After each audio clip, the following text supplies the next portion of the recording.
এসির ফিল্টার খুলতেই ভেতর থেকে বেরিয়ে এলো 4 ফুট দীর্ঘ এক কালনাগিনী সাপ। চাঞ্চল্যকর এই ঘটনাটি ঘটেছে বরিশালের সাগরদীতে অবস্থিত বরিশাল মেডিকেল সার্ভিসেস নামক একটি বেসরকারি ক্লিনিকে। ক্লিনিকের একটি এসি খুলে অন্য জায়গায় নেওয়ার জন্য কোম্পানির লোক ডেকে আনা হয়েছিল।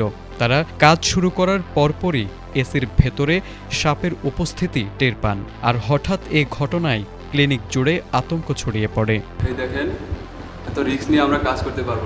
ঘটনাস্থলে উপস্থিত প্রত্যক্ষদর্শীরা জানান, এসি খুলতে গিয়ে ভেতরে সাপ দুটি দেখে টেকনিশিয়ানরা আতঙ্কে চিৎকার শুরু করেন। মুহূর্তের মধ্যে ক্লিনিকের কর্মচারী ও রোগীদের মাঝে হুড়োহুড়ি পড়ে যায়। পরবর্তীতে তারা তাৎক্ষণিকভাবে জাতীয় জরুরি সেবা নম্বরে কল করে সহযোগিতা চান।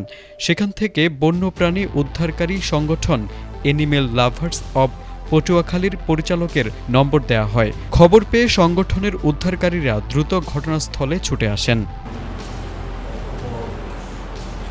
দুপুর 2টা থেকে শুরু করে টানা 2 ঘন্টার প্রচেষ্টার পর অবশেষে এসির ভেতর থেকে 4 ফুট দীর্ঘ কালনাগিনী সাপটি অক্ষত অবস্থায় উদ্ধার করা সম্ভব হয়। ক্লিনিক কর্তৃপক্ষ দুটি সাপ দেখার দাবি করলেও তল্লাশি চালিয়ে একটিরই সন্ধান মিলেছে।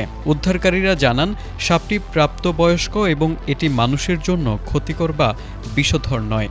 উদ্ধারের পর পরিবেশের ভারসাম্য রক্ষার্থে সাপটিকে বন বিভাগের কাছে হস্তান্তর করা হয়েছে। Desk report, ATN Bangla.